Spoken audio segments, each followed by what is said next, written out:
Today, I had an enlightening conversation with certified sex therapist Casey Tanner.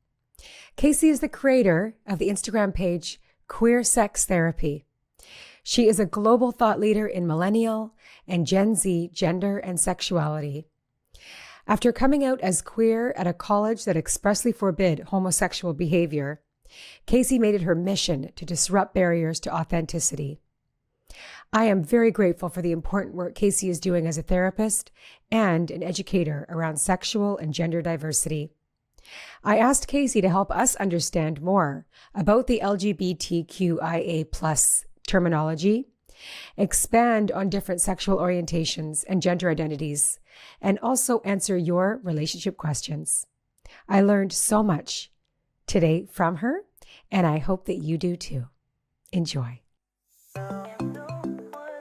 Welcome to Let's Talk Love, the podcast that brings you real talk, fresh ideas, and expert insights every week. Our guests are the most trusted voices in love and relationships, and they're here for you with tools, information, and friendly advice to help you expand the ways you love, relate, and communicate. We tackle the big questions, not shying away from the complex, the messy, the awkward, and the joyful parts of relationships. I'm your host, Robin Ducharme. Now, let's talk love.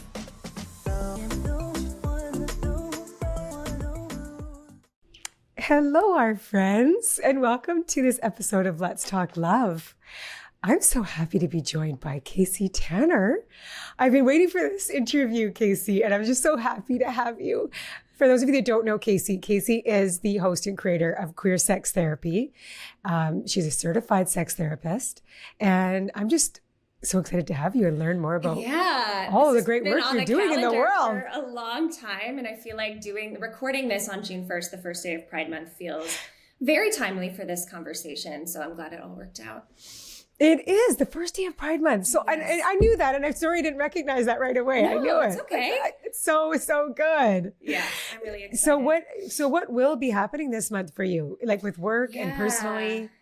Well, what's the plan? Yeah, on a personal level, this is my 10-year anniversary of being out as queer and my 10-year anniversary of Pride. And the way that I celebrate Pride has changed so much over the course of that 10 years. So I'm in a place now where I'm like, Pride is, keeping my 9:30 bedtime.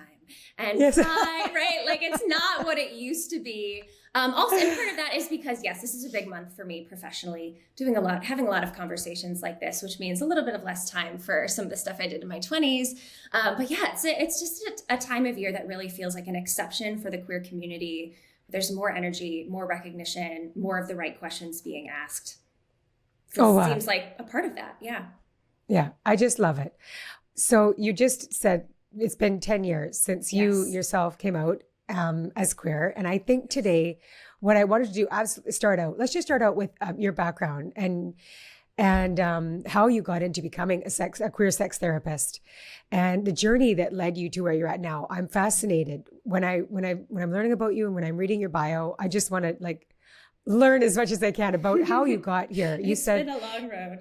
Wow. It's so fascinating to me, Casey, because you were in a career, you were on a pursuit of becoming an evangelical ministry leader. Yes. So how did you, and then you do say that you had a mental health crisis. Yes. And that changed the course of your path. So Totally. Can you go into your upbringing and how you down this path and where you are now? I know. How do you get from point A to point B when point A is an evangelical youth pastor and point B is the queer sex therapist? And the mental health crisis is all a part of that. So I was at Wheaton College, a conservative Christian school where actually it's not even permitted to be queer. And I was, threatened with expulsion for when I came out as queer.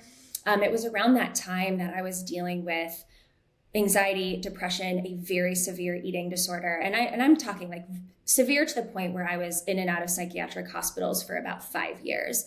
And at that point, I didn't want to be anything when I grew up. I actually didn't want to grow up at all. I was at that dire of a place.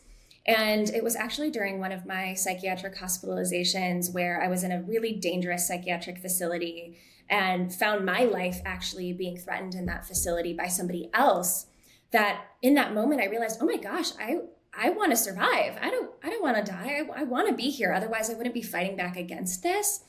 And it was in that moment, I kid you not, that I was hit upside the head with this truth about myself, that I was attracted to women and that I was queer. And at the time, I had no idea how those things were connected. Why in the world would this, life-saving realization be paired with this insight about my sexuality? Life and sexuality didn't really seem to go together for me at that point. And from there, I set out on what's been now a, 10-year path of trying to answer that question. How is sexuality tied up with our aliveness and our enlivenedness, and helping clients to figure out the same, because we know that so many people that are unable and unsafe to be authentic in their sexualities come face to face with not wanting to live anymore. And so we know that those two things are connected. And so my journey of becoming a sex therapist has been to help people connect those dots so that they can live authentically, expansively, and love the people that they love more freely.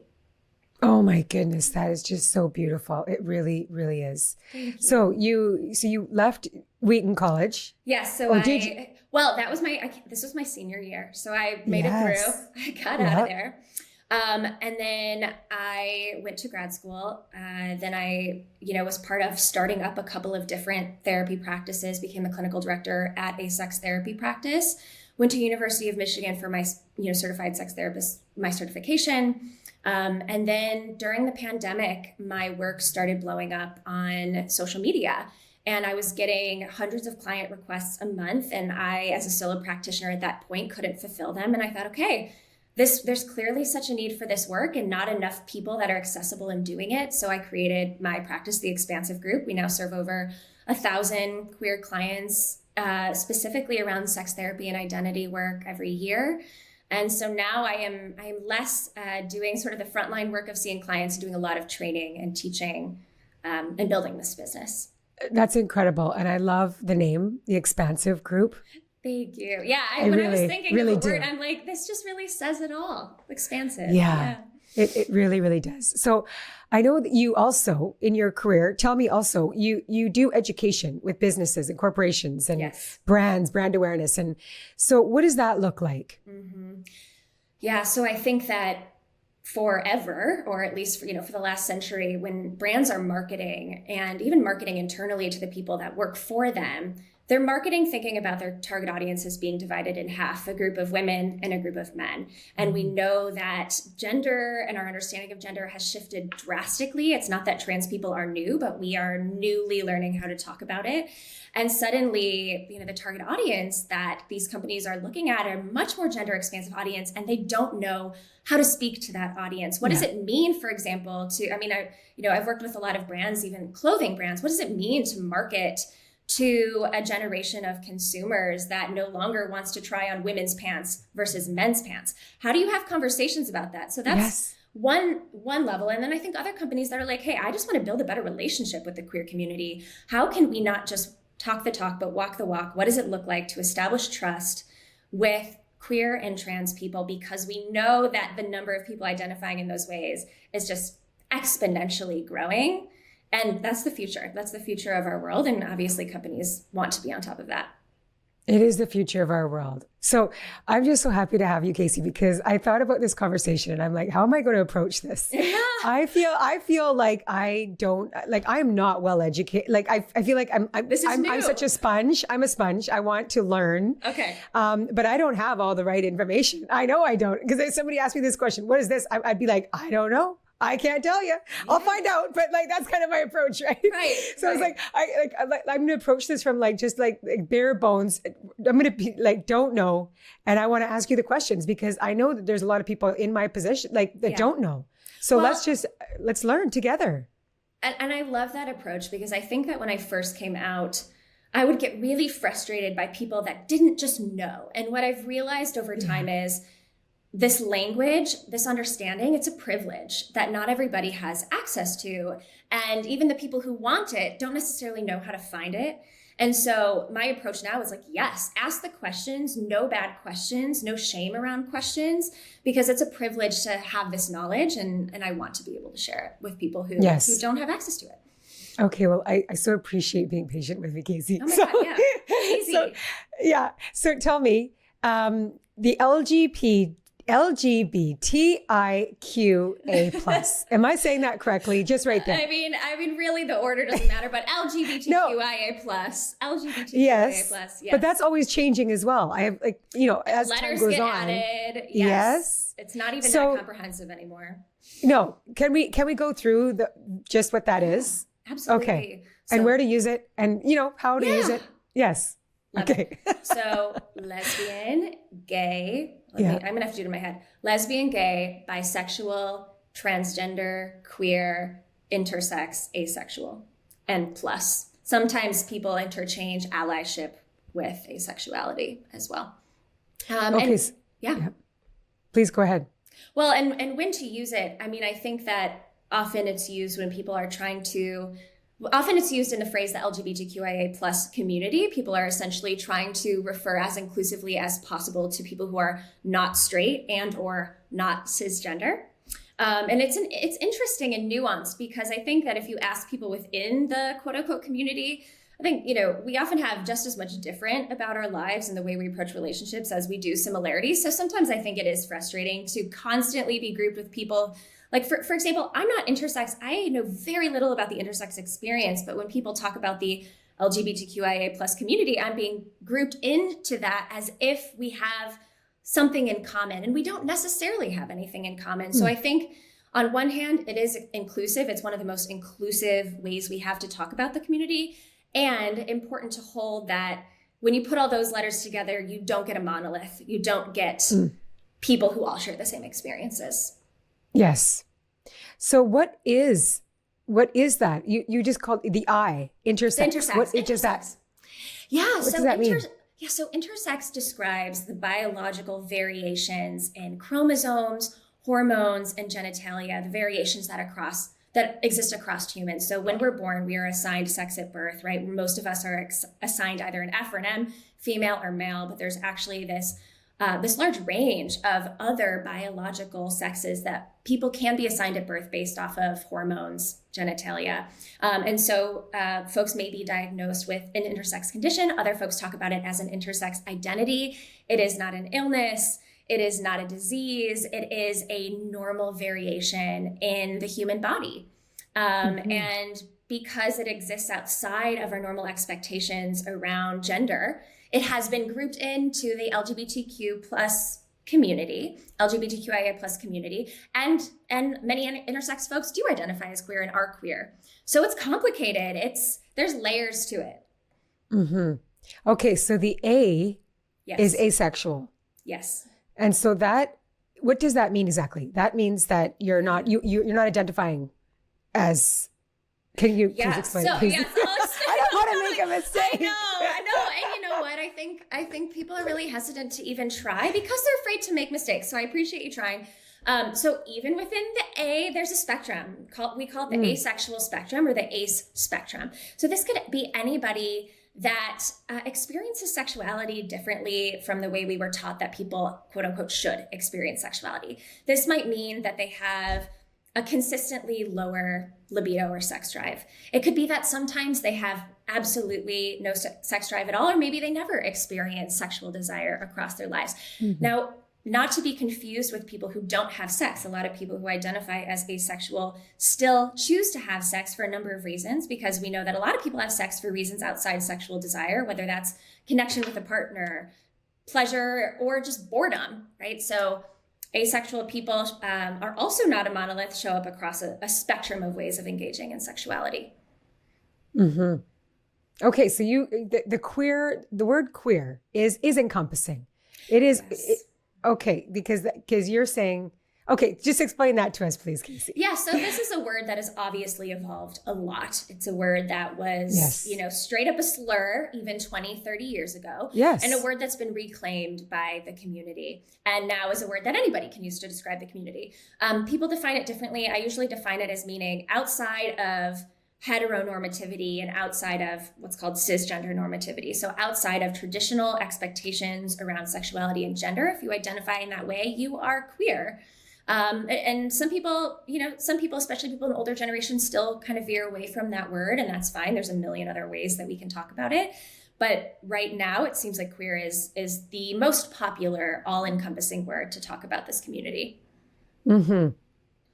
So, and if the same thing with gay, right? If you're going to be using, you can use the word, is that right? Do you use the words interchangeably?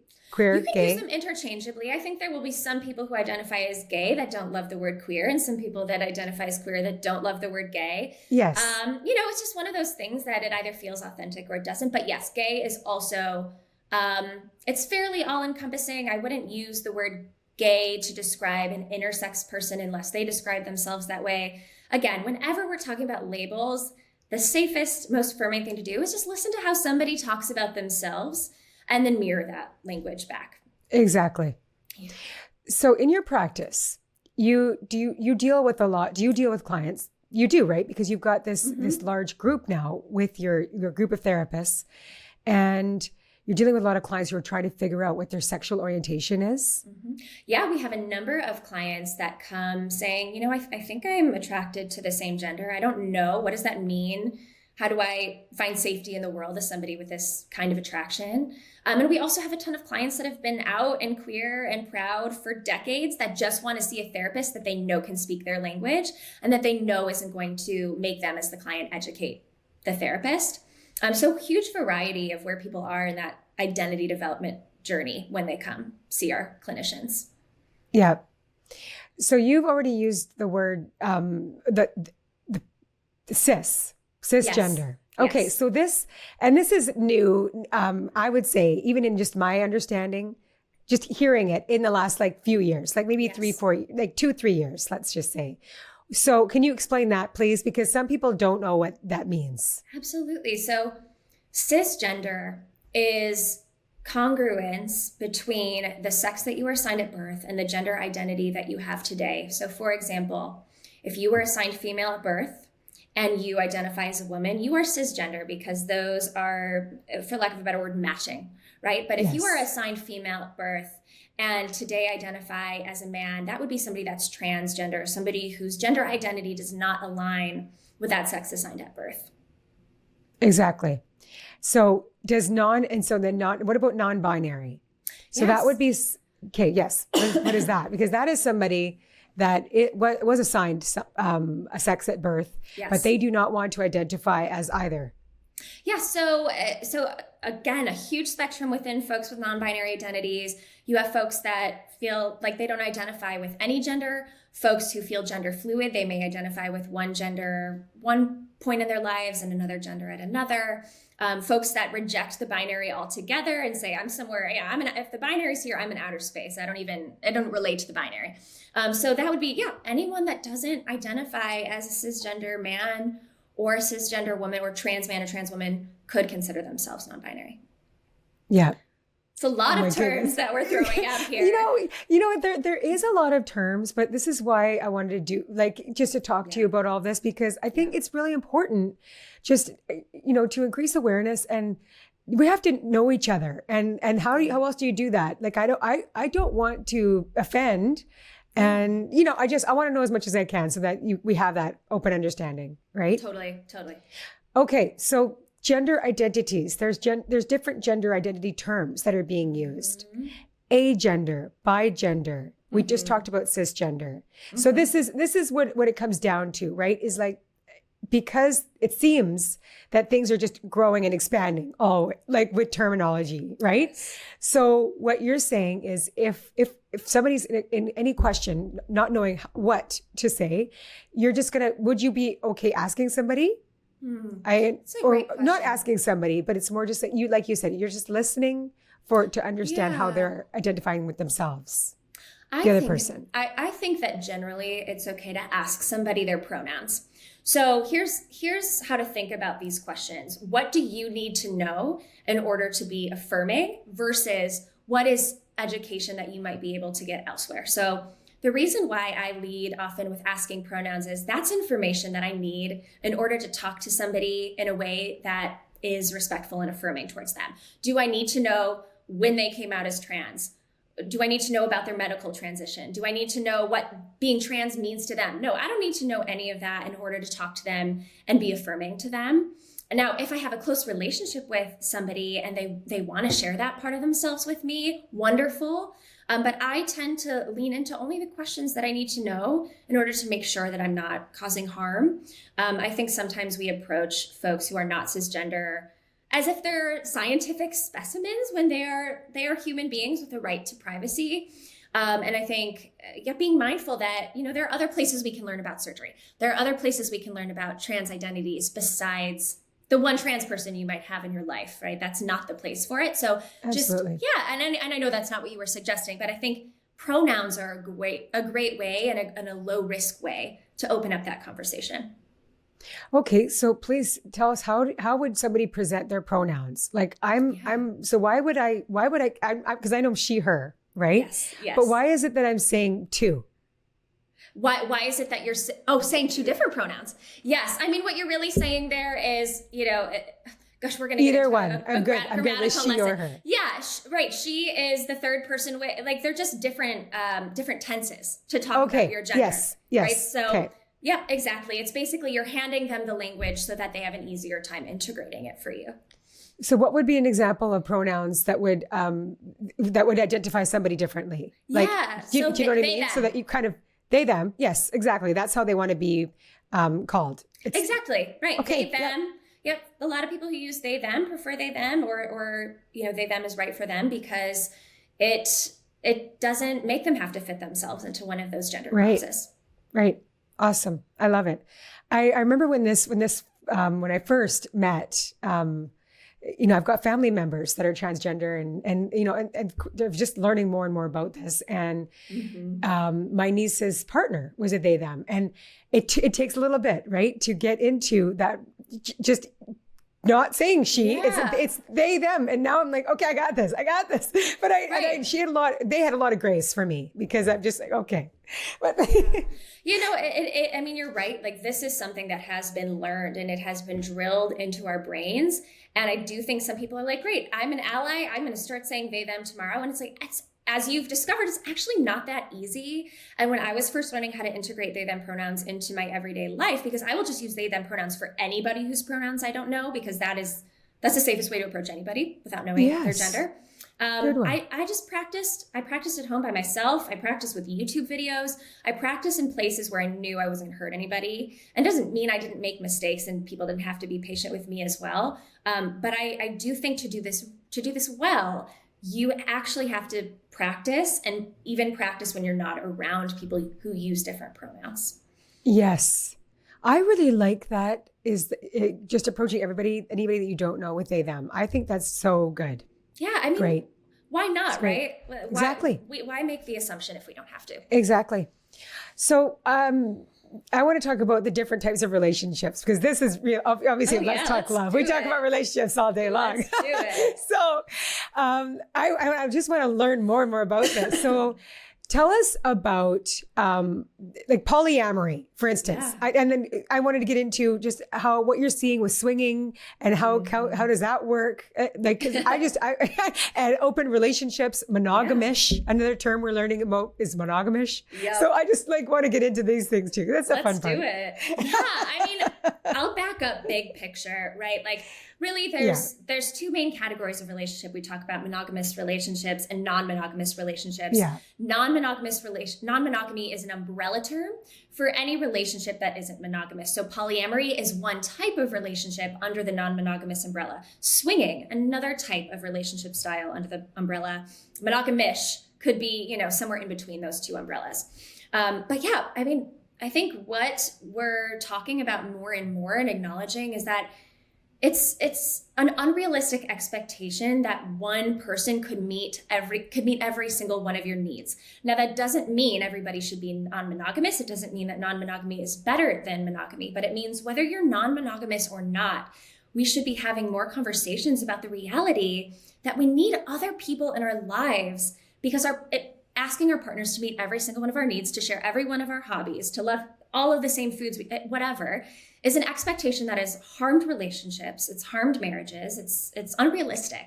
I think non-monogamy and polyamory take that a step further by saying, okay, not only are we going to get our emotional needs met elsewhere, but we may also get some of our romantic needs met elsewhere. We may get some of our sexual needs met elsewhere.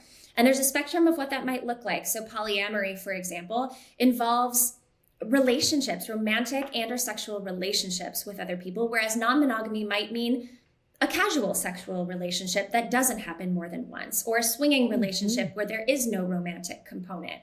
So if we think about it less as monogamy versus non-monogamy, and we think about it as each one of us comes to our relationships with a massive set of needs to get met, and each of us can decide how much of those needs we get met in our partnerships, and how much of those needs we get met in our friendships, and how many of those needs we might get met in other partnerships if we decide to open the relationship. Right. I think what I have really opened up to in the last, the years doing this and meeting people and talking about relationships all day long is my openness to more and more of this, right? Yeah. Because we're so, talk about religion and everything, and just how we're raised in society. It's like, this is the only way to go.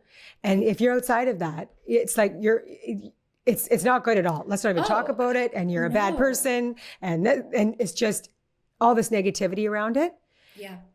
I mean, I think these conversations can feel threatening. And I don't mean that, I think some people interpret them as threatening to society, but I mean threatening on a nervous system level. They can be scary. What does it mean that we're considering that having multiple people that you love at the same time is valid when my whole life I've taught that makes me infidel, like it makes me a cheater. And it's still possible to cheat within non-monogamy and polyamory. I want to make it really clear. These are still relationship contracts with boundaries and containers that help make those relationships feel safe. And that's what you are helping people do, right, Casey? I mean, you're dealing with people that maybe they're not with a partner, or they are with a partner and they're trying to navigate, let's say one or both want to do this, but they don't know how to do it properly. Exactly. Right. So, and it's so much, it's learning and it's so much unlearning. How do I cope with jealousy when it inevitably shows up as I open my relationship? How do I stay in alignment with my values when I feel enraged about something my partner is doing, even though I've agreed to it? And these are tough conversations.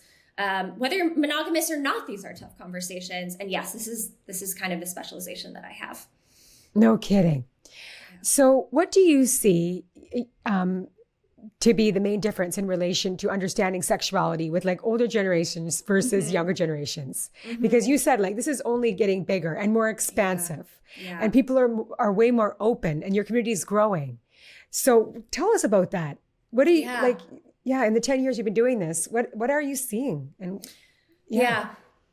I think that 10 years ago, 20 years ago, the expectation was that people were straight until proven queer. People were cis until proven trans. We were assuming across the board what people were. And if they weren't those things, they had to, quote unquote, come out. They had to tell us, they had to transition, they had to change or maybe even uproot their lives in certain ways. That was the norm, a decade plus ago.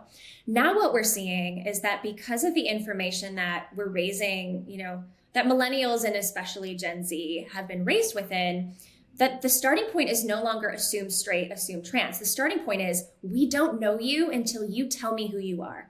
So you may not even have to come out because we're not assuming that you're straight. And we're not asking a girl if she has any boyfriends at school. We're asking them, do you like anybody at school? And we're changing the questions that we're asking so that people don't have these like societally shaped arbitrary identities that they then have to like burst out of later in life. They can actually just grow into them more safely and authentically. And of course, very different, right? We know in certain states, like this is very much at risk. There are laws against this, right? Depending on your race, like obviously Black trans kids are more at risk than white trans kids. So I'm very much speaking globally about the trend, but of course there are still pockets where it's very much unsafe to live this way authentically.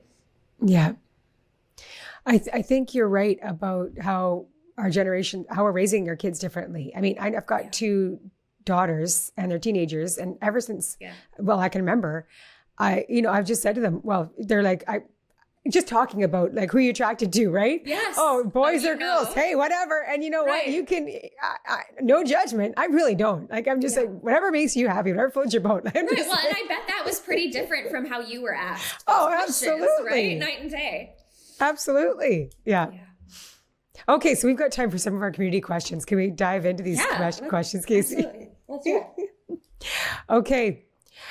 So we had a few community questions come in, and we're going to go through them on IG, but we had extras. So I thought we'll take some time. So the first one is, what is the best way to ask your new partner about their close relationship with an ex? Yeah. Tough question. I think that sometimes we try to figure out the right question to ask somebody when actually we're the ones that have information. Based on this question, it sounds like the person asking it has some information about how they feel about this person's relationship, their partner's relationship with their ex. It sounds like there's some discomfort, right? They don't know what's going on. They're feeling curious. Something is bringing up some insecurity.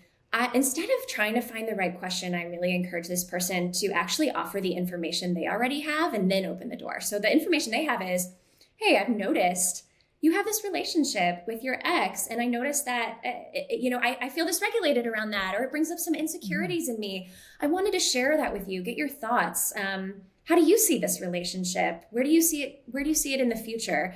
Because I think sometimes we're trying to like wiggle our way in with the question that's going to get us that info, when actually I think there's something this person might share with their partner to start this conversation off with honesty and authenticity. And that doesn't mean that, you may not have 1,000 questions after that, but start with what you know, and you know how the relationship makes you feel. Share that. Right. It's all about going within. Exactly. I think sometimes we ask questions as a way of deflecting from that. Mm-hmm. Questions aren't bad, but I think if you're going to ask this person to show up and be honest and vulnerable, where can you start with your own honesty and vulnerability around this? Yeah. The next question is, how do I communicate my anxiety and fear to a new partner about having sex with her for the first time? Yeah. This will be my very first experience having sex with another woman. Yeah. And how much sense it makes that you would feel anxiety about that any first. Yes. It's like, how do I do it? Right. How do I do it? How do I move my body? What is it going to be like? And this is, oh my gosh, this is probably the most common. It's like, that's how I felt the first time I was thinking about having sex with a boy. Like, Exactly. Why would it be different? In fact, not only is it not different, it's actually in some ways worse because we don't have that modeled for us. We didn't get the sex education that taught us this in the way that straight people did. I actually think the way that they framed this question is really perfect way to bring it to this new person. Like, hey, this is my first time. I'm anxious. And if it's also true that you're excited or you're turned on, I would encourage you to also share the nuances of that, right? I think sometimes when we go to somebody and we just share the anxious part of us, then we might accidentally communicate that we don't want to do it or that we're hesitant about doing it. So if you show up and you say, okay, I got this anxious part of me. I don't know what I'm doing. I'm worried I'm going to do it wrong. I also have this excited part of me because I'm really into you. And I kind of imagine no matter what happens, it's going to be fun, right? If we can kind of give that balanced information, I think that's impactful. But oh my gosh, I mean, I have a massive queer community. We have this conversation all the time. Anyone that is scared away by you expressing anxiety about this is giving you great information about whether or not they're a person that you actually want to do this with. Yes. Great point. I wouldn't feel safe, right? Yeah, if you're just saying, no, this may not be the right person. No anxiety allowed. Absolutely. Right. It's like whether it's the first time, I still have anxiety about having sex with my fiance. So you have to be able to talk about these things. And it's a really important red flag if that's not possible. Yes. Oh, it's also really sweet just to be like, oh God, what do I do? I would be like, I feel the same way. Right. Like, let's commiserate about this. Yes. Okay. So this, I'm sure you've been coaching people on this one. My partner wants to open our relationship. I'm considering this as I want to be with him, but I also feel unequipped and uneducated on how this can be possible in a healthy way. Can you talk about the pros and cons of open versus monogamous, and which well, which one is the ideal and why? But really, who knows, right? Until you actually try it. But no, there's no ideal. There's no ideal. And I think that sometimes we have this idea that non-monogamy is the more evolved way of being in a relationship. And I firmly believe there are ways to be toxic within monogamy and there are ways to be toxic within non-monogamy. I think what this person is flagging, which is an education gap, is the place to begin. There's a lot of questions that this person needs to answer before they would be ready to make a decision about this. And I think a mistake that people make is saying, let's open it up and try it out. Let's experiment. Let's see how it feels. And oh boy. Exactly. You got to create a container for it. You've got to play out some of the hypotheticals that can happen while you're still more regulated, while you're still centered and loving each other. And I encourage people considering this to even go as far as to allow themselves to fantasize and play these things out. Sit down, fantasize. Your partner comes home, walks through the door. They've been on a date with somebody else. They've had sex with that person. What comes up for you? As it's almost like an imaginal exposure that we can do in advance to learn about the ways our nervous systems would respond to non-monogamy. Now, if you think, oh my gosh, I'm panicking, I would be so jealous, that doesn't necessarily mean you're not a candidate for non-monogamy. It means, okay, there's a lot of nervous system work to do before you're going to be in a place where that feels safe. And sometimes, it does get to a point where you've talked it to death and you do start to learn by doing. Pros and cons, that's a really good question. I think there's less factual pros and cons and more just pros and cons for different couples and different people who are considering this. If you're somebody that gets bored sexually or bored romantically and you find yourself fantasizing about other people and curious about what it would be like to act on it, obviously that's a pro in the column of non-monogamy because you have the permission to then explore. If you're somebody that gets really, really activated by jealousy, if even your partner hanging out with somebody of the quote unquote opposite gender gets your blood boiling and not in a good way, that's going to be a con in the column for non-monogamy. I should say so. Right. So even without trying it, we can pull on the information we have either through sort of imagining it and looking at small examples of non-monogamy in our current relationship, whether that's in close friendships, or even if you get really upset because your partner gives a lot of time to their mom or their family, even that can be information about what it would feel like for you to be in a non-monogamous relationship where you're sharing a certain amount of intimacy that you were taught to expect only happens between partners with other people or other partners. So there are ways to ask these questions before taking the leap. I could imagine, one of my fears would be, and I'm sure this is a fear that some people would feel, is like if I open up my relationship and my partner like literally falls in love with that person and says like, I'm out. Yeah. That can happen. Yes, right? it can. You must see that. Yes, it can happen. And, this is what I'll say to that. Your partner can fall in love with somebody else, whether you are monogamous or not. That's so good. That's true. Right. And we tell ourselves that monogamy protects us from that, but we know research tells us that it doesn't. That being said, I do think that being non-monogamous, if you're going into it with a headspace of you're using it to research whether or not you want to stay in your current relationship, that isn't ethical non-monogamy. That's something different.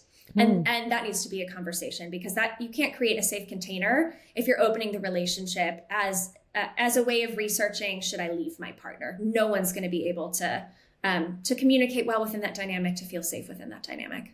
That's a really good point. Ethical. Yeah, right. That's why we call it ethical non-monogamy, because just like monogamy, there are ways to do it unethically. Yes. Well, what about if you've got one partner that's just like, I really want to do this. The other partner says no. Well, then you're really at a crossroads, aren't you? Yes. This is a really challenging, unsolvable issue. And I do think that when people take the leap before they're ready, there's serious harm that can happen. I don't believe that you should always default to monogamy in that case, because that doesn't also seem fair or acknowledging the other partner. But I do think it's knowing if you pressure a partner into doing this, you are setting yourself up for failure in your experience of non-monogamy, and the relationship will very likely end as a result of that. And then you have to weigh the cost-benefit analysis. Would I rather have them join me in this even though they don't want it, knowing I might lose the relationship we currently have? Or can I find joy and pleasure in the relationship we currently have? And honestly, no judgment, whatever the answer to that is. But this is not something that ever goes well if somebody is pressured into it. Right. Yeah. Wow. Well, I'm just so grateful that you came on our show today, Casey. And I really did learn a lot. No, I mean, honestly, I really appreciate it. I do a lot of queer podcasts, and we don't talk about these questions sometimes. And I think a lot of listeners are like, wait a second, you're scooching past language that I don't even know what it means. So I appreciate you kind of taking the time, pausing and being like, wait a second, our listeners may not know that word. And there's no shame in that. I didn't know that word 5 years ago. So we're all learning. Right. We are. So tell us about your podcast. Tell us what else you're working on. I mean, I know your community is growing exponentially, and where else people can just continue learning with you.